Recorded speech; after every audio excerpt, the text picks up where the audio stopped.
I'm like, look, God, I've done everything in my life to go to heaven, but I know he's going to hell. Just send me there, and I'm going to be waiting for him, all right? I'm going to be at the door like this. Come to the street, bro. I will beat your mother on. Let's get it.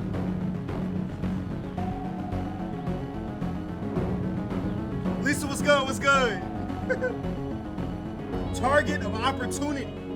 Let's see what it's talking about. On the morning of February 2nd, 2012, a young man pulled off a 4-lane highway in Anchorage, Alaska into a large snowy parking lot. Hold up, so the other video was about Canada, now we in Alaska. I don't know what's going on up there. Something about that cold, bro. It bring out things in people that you don't really want to see. He passed by dozens of parked cars until he arrived in front of this small shack that was brightly teal colored.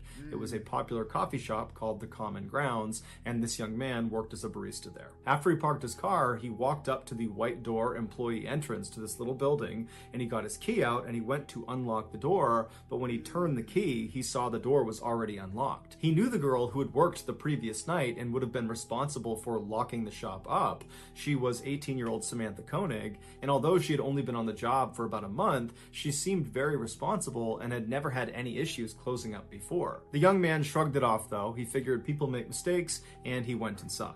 Okay. Right away, he noticed that a couple of things just seemed out of place. It was like Samantha must have just left in the middle of her shift without even attempting to clean up. There were napkins on the ground, there were towels out, there were cups still out. Oh, she and so ain't as this closed young for man real, is walking over to the cash register to unlock it, he's running through scenarios in his head about how Samantha could have been so sloppy. And then he reached down with his register key, and just like the door, the cash register was already unlocked. When he pulled the tray out, all the money was gone. And that's when he knew they had been robbed. And so he called his boss. The night before, Samantha had asked her boyfriend, Dwayne, to pick her up after her shift at the Common Grounds. Okay. Dwayne arrived in front of the kiosk at about 8:30 p.m., which was Hold on, this is the coffee shop? Hey, man, get it how you live. 30 minutes after her Look like a Brewster's, no cap. shift should have been over. Dwayne had gotten held up at his job, which is why he was late. And so when he gets there, Dwayne looks around the parking lot and he doesn't see Samantha anywhere. He sees the coffee shop itself is totally dark and looks like it's been closed up for the night. And so Dwayne gets out of his truck into the freezing cold night air, and he walked up to the window of this coffee shop and he pressed his face up. Hey, yo, shout out to Lisa, you know what I'm saying?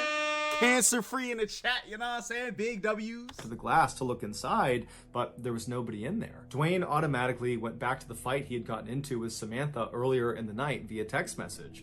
She had accused him of cheating on her. He had been kind of nonchalant, like he didn't care about it, and what ensued was a really ugly fight. And so as Dwayne is walking back to his truck, he's thinking to himself, maybe Samantha just didn't want to see him because of the fight, and so at the end of her shift, she got a ride home from her father, or maybe from a friend, and that's why she's not here. And so Dwayne gets back inside of his truck, and he sends a text message to Samantha asking if she's okay, if she's gotten home, but after several minutes of no response from her, Dwayne, even though they were fighting, he still cares an awful lot about his girlfriend. He decides, I gotta go by her house and make sure she's there and that she's okay. And so a couple minutes later, he gets to her house, he goes up to the door, and her single father, James, answers the door. Dwayne explains that he didn't see Samantha after her shift and just wanted to make sure she was here, but James says, she's not here. I have no idea where she is. I haven't spoken to her. And so the two men go into James's kitchen, they sit down, and they start texting and calling Samantha to try to figure out where she is. And after a couple of minutes, Dwayne's phone lights up, and it's a text message from Samantha. And the message clearly indicates that she's still very upset with Dwayne, but she's saying that she needs some time to think and that she's going to be with some friends for a couple of days, and would he, Dwayne, let her father know where she was. And so Dwayne shows James the text message, and Samantha's father looks at it, and he's thinking to himself, you know, this is very uncharacteristic of Samantha. That's what I'm saying. Like, you're not just about to go with your friend without a phone call, not a text. Listen, she sent the text. That's already suspicious. Okay, no phone call to be like, yo, listen, we're gonna work through this as a couple. You know what I'm saying? Hey, but I'm about to stay with my friends. All right, where are you at? You know what I'm saying? He had raised Samantha since she was 2 years old, and they were very close. They shared everything with each other. It didn't make any sense that she wouldn't contact him directly to say that she was going to be out with friends for a couple of days. And it didn't make sense that she would ignore all of his phone calls and text messages when clearly he was worried about her. The two men stayed up super late, calling and texting, hoping to get more information from Samantha, but she never responded. She never texted back. And so the following morning, when neither man had gotten any more messages from Samantha, Samantha, James went to the Anchorage Police Department and filed a missing person report for his only daughter. After receiving this missing person report, an officer with the Anchorage Police Department called the owner of the Common Grounds coffee shop to ask about Samantha. And the owner actually said they just got a call from their barista that was working at the kiosk that morning, and they had informed them that apparently there had been a robbery and no one can get in touch with Samantha. No one knows where she is. The owner told the police officer that as soon as she got her hands on the security footage from the night before, she would send it over to the police department. While the police waited for this footage, some officers began calling Samantha's friends and other family members to see if they knew where she was, but no one had heard from her and no one knew where she was. No one had any information. All right, I'm trying to figure out what happened to Samantha, bro. Obviously, there was a robbery, you know what I'm saying? But she got taken as the goods. That's what it seems like. Some other police officers headed over to the Common Grounds coffee kiosk to get a look at it for themselves. And when they got there, there was no sign of a struggle outside or inside the kiosk. And inside, underneath the counter, was a panic button that had not been pressed. And so even though Samantha's father thought there was something odd about her final text message, the police began operating under the theory that Samantha had robbed the kiosk and then left of her own accord. But what confounded police was how Samantha actually physically got away from the coffee shop. She didn't have a car that night, and she couldn't have just walked away because the weather was way too miserable and cold outside, and Anchorage is just not really a walkable city. And so if Samantha was telling the truth, that she was just taking a couple of days to be by herself with some friends at their place, then why didn't any of her friends know where she was? This question was answered later that day when the owner of the coffee shop made the security footage available. The footage, which has no audio, picks up around 8 p.m. on February 1st, 2012, We're gonna which see was the it? night Samantha Hold went on. missing. It shows Samantha inside of the kiosk. She's working alone, she's cheerful, and she's busy. And then at some point, someone that we can't see, they're outside of the camera's range, comes up to the window and orders a drink. Samantha clearly turns to them, acknowledges their drink order, and turns and begins making this drink. And then after she's done making it, she turns to give it to this person, and immediately Samantha steps back and puts her arms up. And then seconds later, she reaches over and turns off the lights inside of the kiosk, and then she gets down on her knees with her back to the window. She stays in that position, not talking, not moving, for about a minute before she slowly stands up and walks down the kiosk towards the cash register. She opens it up, she scoops some money out of it, and then she walks back to the window and appears to So she just turned in fetal position the other way and thought my man was just going to disappear? hand it to a shadowy figure on the now, what other we side doing? of the window, and then Samantha turns, kneels again with her back to the window. 2 more minutes go by before this person outside the window leans their entire upper body inside of the coffee shop. They reach down and they appear to tie Samantha's hands. Now, because it was dark inside of the kiosk, the footage winds up being extremely grainy. Why did she cut the lights off? Nah, son. She gotta be... No. Samantha, I don't know what you thought, all right? But what'd you cut the lights off for? So the camera can't see you, huh? I'm suspicious. Boy, I'm suspicious. And there's no way to identify who this figure is. Although it's fairly obvious that it's a male. He's wearing a big You sweat.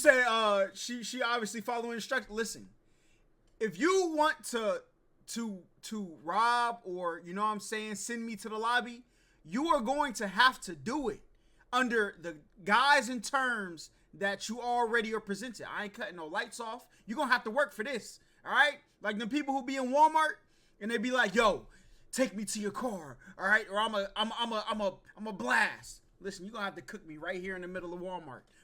Look, I'm pulling your car, all right? You ready to catch these charges in the middle of Walmart? Because I ain't going to no parking lot by myself. I'm leaving the lights on. What are you gonna do about it, all right? Man, got me bent. Unbreakable Kicks, my boy, was good. Sweatshirt, and he's got a hat pulled down low over his face. After this mystery man is done tying Samantha's hands, he leaps through the window and then shuts the window behind him. And then he stands Samantha up, he puts a gun into her back, and then he marches her out the employee door and then out across the lot, all the way to a white pickup truck where he puts her inside and they drive off. Over the next couple of days, the police and also the FBI, who had been called in to be a part of this investigation, they just kept hitting dead end after dead end because there was no evidence. All they had was this surveillance footage that was too grainy to tell who this guy was that took Samantha. Meanwhile, Samantha's father, James, had rallied the left the support lights of on. nearly all 300,000 people that lived in Anchorage to go out and look for his daughter. His efforts were so profound, Retro it had Bros was attracted good. major news outlets across the country, and suddenly his daughter's story had grabbed national headlines everywhere. This led to strangers donating thousands of dollars to fund a reward for anybody that had information about Samantha's whereabouts. But despite this reward growing in size every single day... Listen, if they want to cook me in the middle of Walmart, they could do that, bro. I'm telling y'all. You're not about to take me to... If you are going to cook me in the middle of Walmart, you definitely gonna cook me when I go to the wilderness with you. So I ain't going out there. I'm about to see how big your heart is, big fella. And the national news media becoming increasingly more interested in this case. No one came forward with useful information that led to developments in this case, and Samantha never got in touch with Dwayne or her father. Then on February 24th, so 3 weeks after Samantha's gone missing and no one's heard from her, Dwayne got a text message from Samantha's phone, and it was directing him to a particular sign inside of a nearby public park. And so Dwayne and James read this text, they shared it with the police department, and then they raced to this park and actually beat the police there by about 15 minutes. And so Dwayne and James, they walk through the gates and they start walking down this main trail, and they stop in front of this sign. It was actually a bulletin board, and tacked on the bulletin board was a Ziploc bag, inside of which was a typed ransom note. And on the ransom note, literally Xeroxed onto it, was a black and white photo of Samantha. And in this photo, Samantha looks kind of dazed, like she's got a blank expression, and she's not really looking at the camera. She's looking just to the side of the camera.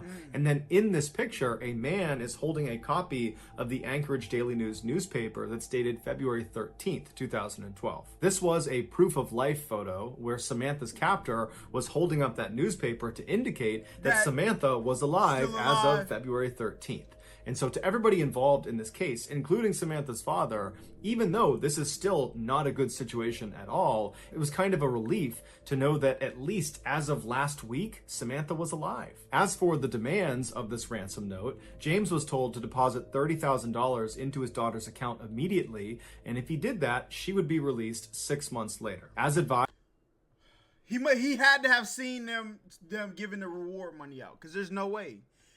I don't know how many people in Alaska just sitting around with 30,000. All right, I guess you could take a loan out on your house or something like that, maybe. But advised by the FBI, James deposited a portion of the ransom money into his daughter's account, and then the FBI just waited and watched, because they knew if anyone tried to withdraw money from that account, they could track where the card was. A few days later, 3 separate withdrawals were made within Anchorage, but each time the FBI got a notification about one of these withdrawals, they would rush to the scene, and whoever it was that had tried to make this withdrawal was long gone. When they pulled the security footage from these 3 different ATMs, the person that was making these withdrawals was a man wearing a ski mask and big sunglasses, so they had no way to identify him. After these withdrawals, the account went silent for over a week, and in that time, there was no word from Samantha. Then on March 7th, more withdrawals were made, but they were in Arizona, and then New Mexico, and then in Texas. Again, they went from Alaska to Texas. Come on, that boy was moving, all right? He was moving. Authorities would rush to these ATMs, but they would get there right after the masked man with sunglasses had just left. But there was a break this time. In one of these surveillance videos from one of the Texas ATMs, they spotted the car this guy was getting into before he left. And it was a small sedan, it was a white Ford Focus, and they saw him leave going east on a Texas highway. And so authorities in Texas were told to look out for this particular car in this part of Texas. And sure enough, on March 13th, a Texas patrolman spotted the car sitting in a hotel parking lot. He waited nearby until a man in his 30s walked out of one of the hotel rooms, walked down, and got inside the car. Ain't no way he about to get caught like this. This patrolman just kind of followed him and looked for any reason to pull him over. And as he had his radar gun on this guy, he noticed he was going 2 miles per hour above the speed limit, and so he pulled him over. The patrolman got out, he walked up to the driver's side window. The window was already down, the man was very calm. The patrolman asked him for his license, and the guy handed him an Alaskan license. He's done. Hey, you gonna have to, I'm doing the dash, all right? I ain't beat the case, but I did the race, okay? They're gonna have to catch me, bro. Alaskan, you're finished, you're cooked. His name was Israel Keys. He was 34 years old, and he lived in Anchorage. Okay. The patrolman knew this was the guy. He called in backup, and before long, they were searching Keys' car, and in the trunk, they found a ski mask along with other clothes that matched the description of the guy who was making withdrawals from these different ATMs.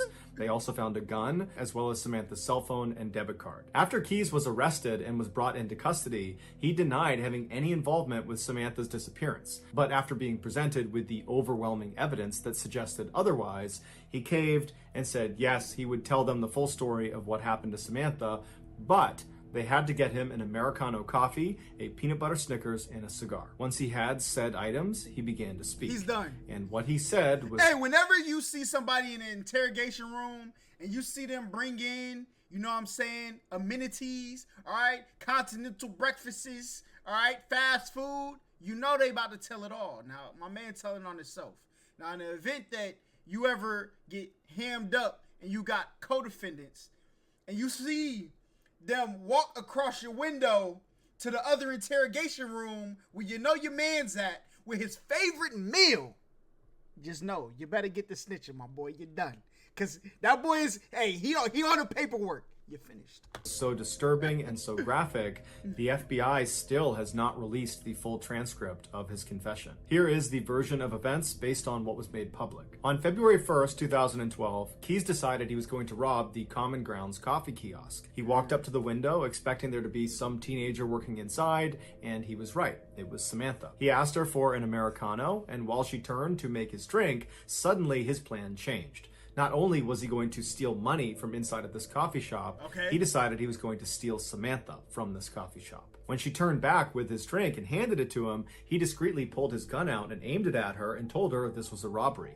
That's when she backed up and put her hands up, and then she turned around, he tied her hands, he jumped back inside, and then he said after he shut the window, he jammed napkins inside of her mouth so she couldn't make any sound, and then he marched her out the door, outside, into his car, and they took off. Once they were in the vehicle, he pulled the napkins out of her mouth, and he told her if she tried to escape, or if she tried to flag anybody down, that he would just kill her. And so he said she was very obedient. You see this? You gonna have to kill me right in front of this camera, all right? I'm not going nowhere. You're done.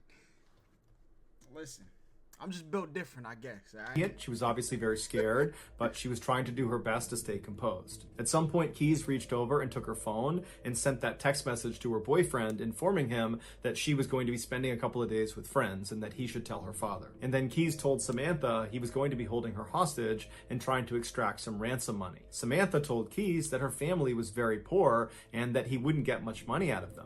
To which Keyes said, don't worry about it. I know they'll raise money and they'll come up with it somehow. Then they drove around Anchorage for several hours, periodically stopping so Samantha could get out and relieve herself, other times so Keyes could smoke a cigar. Then around midnight, Keyes made his way back to his house and he pulled into the driveway and he turned to Samantha and he had her go in the back seat and lie down. Then he put some tarps over her and he told her if she tried to escape, he would kill her. And then Keyes got out and he walked inside of his house where his 10-year-old daughter and his girlfriend were fast asleep. And in just a few hours, Keyes and his daughter were scheduled to go to New Orleans. Hours? Hours? Under a tarp?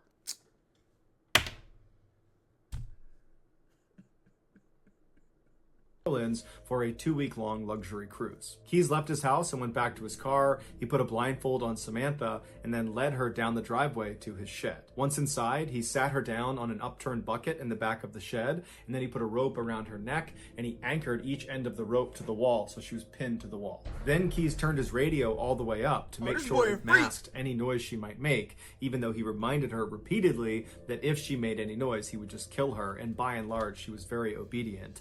And then he gave her a couple of cigarettes to smoke and told her it was going to be just fine, to just chill out, that he was going to get the ransom money from their family, and then as soon as that was done, he would let her go. He turned on some space heaters to keep the space warm, and then he left and locked the door. He walked back into his house and double-checked that his daughter and his girlfriend were still asleep. They were. Afterwards, he started drinking some wine and relaxing, and then after a little while, he got a cup of water and he went back out to the shed. He went inside and he gave the water to Samantha, and he said Samantha was very composed. She was obviously frightened, but she asked him, did you speak to my father? Did you figure out the ransom situation? And Keyes told her that, yes, I talked to your father. Everything's working out fine. He's going to raise the money. We're going to get you out of here. Everything's going exactly to plan. After that, he walked up to Samantha and he unscrewed the 2 anchors that were holding that rope up against her throat. And then he cut the zip ties on her wrist, allowing her to relax and sit forward and just kind of be at ease for a second. And it was very obvious that Samantha was relieved. Her nightmare was about to be over. But then seconds later, Keyes grabbed her really aggressively and tied her up all over again, this time much more thoroughly and much more tightly. It had been a cruel trick. When he My cut her mans! handcuffs and undid her necktie, he just wanted to see what she would do if she thought she was being let go. When in reality, he was never going to let her go. There was no ransom. He had not spoken to her father. It was all a big lie. Keys. This is why I'm not leaving the kiosk. This man is sick. He ain't even have to like yam her up and tie her up like that though, because she wasn't going nowhere. You could have just said, all right, I just wanted to see what you would have did. I appreciate you. So I'm going to politely put your hands back up. Let me tie them Johns up. Okay. All right. You know what I'm saying? He's told investigators that as he was tying her up for that second time, he looked at her face and she had this look of total resignation.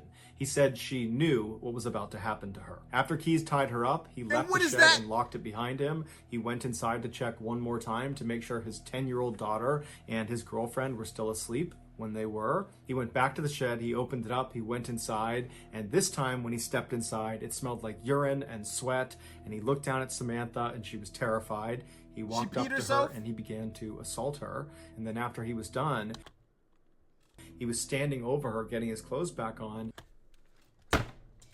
He's sick. He's sick. Yo, look at me. All right, you have a wife, a girlfriend, or whatever they said she was inside the crib. All right, you have free doonies, stressless, essayless. All right, y'all know what essay stand for. All right, you know what I'm saying? Monetization. Okay, you got essayless, doonies sitting right in the crib, but you, my boy. Man, get this boy out of here, all right? Put this man under the jail. He about to be competing with Robert Kelly, all right, for the prison talent show, okay? Get him out of here. There's no way. There's no way. And Samantha very stoically looks up at him. And he walked in after she peed on herself. This man is sick. He's sick. Oh, my God.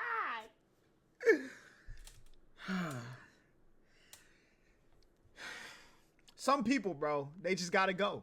You know what I'm saying? Electric chair. Judge, please. And says, "Are you going to kill me?" And he says, "Yes, I am." Oh, as he put on his leather gloves, she tried to talk him out of it, but he said there was no other way. Keys would tell investigators that he was very impressed with Samantha's bravery. Shortly before...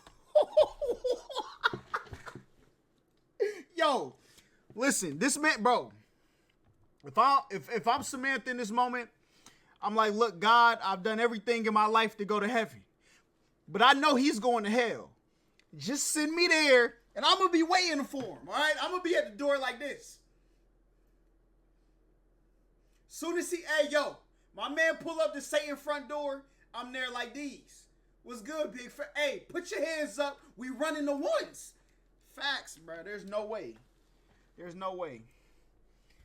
That boy got to go. He's got to go. All right, hold on. Before 4 a.m., Keys drove a knife into Samantha's back before choking her until she stopped moving. He told investigators that she never made a sound. After she was dead, Keys left the shed and locked it behind him. He went into his house, he took a shower. Afterwards, he woke up his daughter and told her to start getting ready because they were leaving soon for the airport. And he got a daughter at that, and you doing this too? Boy. While his daughter was getting ready, Keys went back out to the shed. He went inside. He rolled Samantha's body up in a tarp and pushed her towards the back. He unplugged the space heaters, turned off the lights, turned off the music, and then double locked the shed and went back inside the house to make his daughter breakfast. At 5 a.m., a cab showed up at the house, and Keys and his daughter hopped inside, and they made their way to the airport and then on to New Orleans, where they went on their 2-week-long vacation. After they got back, the airport, a cab showed up at the house, the shed, and went back inside the house to make his daughter breakfast. At 5 a.m., a cab showed up at the house, and Keys and his daughter hopped inside, and they made their way to the airport, and then on to New Orleans, where they went on their 2-week-long vacation. After they got back, Keys went inside of his shed, he unrolled Samantha.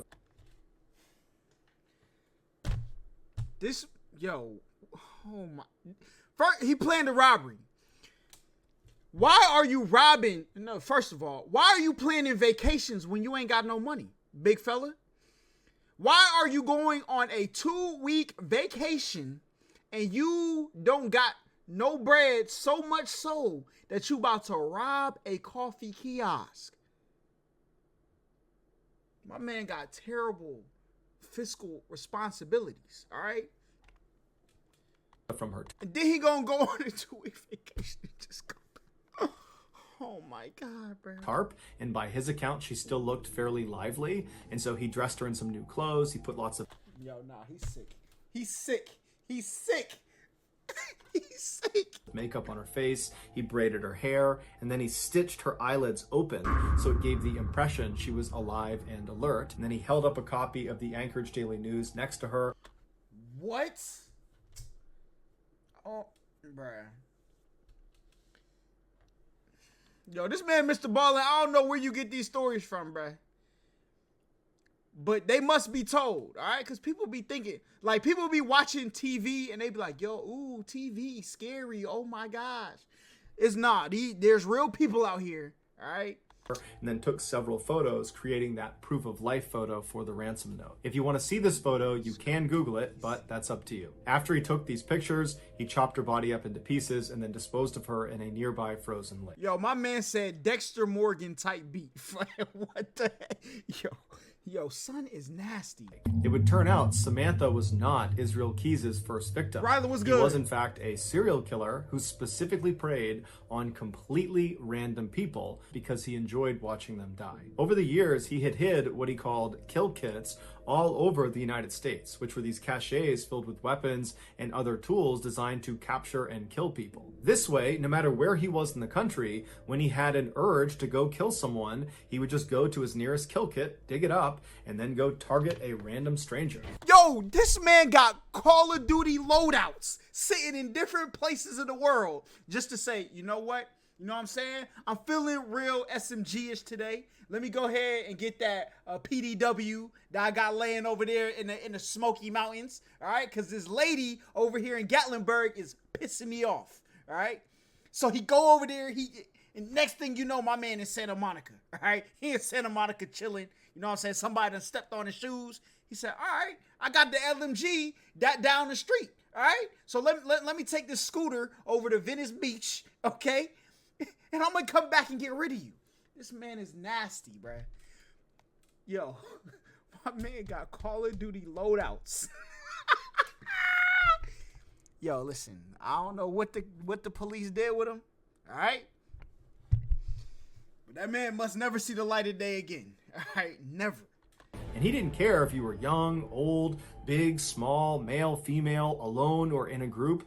Everyone was a target of opportunity. Keys told investigators that as soon as he saw Samantha inside of that coffee kiosk, instantly he knew he was going to kill her. Everything about the ransom, the robbery, all of it was just a lie to keep her in line, to give her some hope that she might get out of this alive. When in reality, the second she walked outside of the doors of that kiosk, she was dead. Keys admitted to killing Samantha as well as an older couple up in Vermont, but he would take his own life in a jail cell in December of 2012 before he named any of his other victims. And so to this day, we have no idea. Bro, no.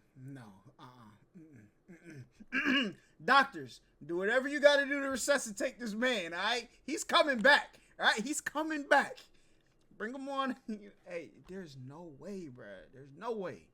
How many people he killed. The best guess is 11 based on a drawing he made in his jail cell, but that's just a guess. So that's gonna do it, guys. If you found the secret in today's video, let us know in the comments what it is and where you found it, so give us the timestamp. And if you're the first to do that, we will pin you at the top of the comments section. If you enjoyed today's video and you haven't done this already, please replace the like button's eye drops with Egyptian fox urine. Also, please subscribe to our channel and turn on all notifications.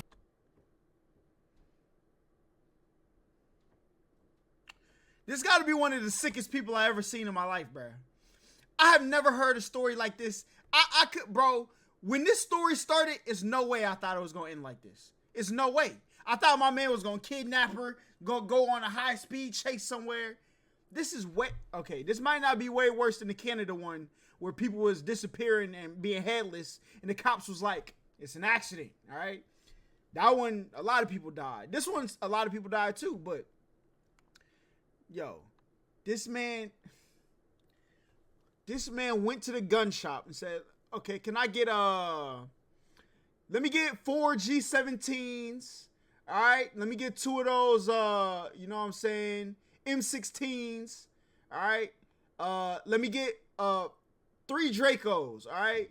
And then went home and made party gifts, party bundles. All right, we're gonna put a G17 in this one. Let's put the baby Drake in there. All right, we're gonna put that, bundle those together. All right, and I'm gonna go put this one over here in Oklahoma. There's no way, bruh.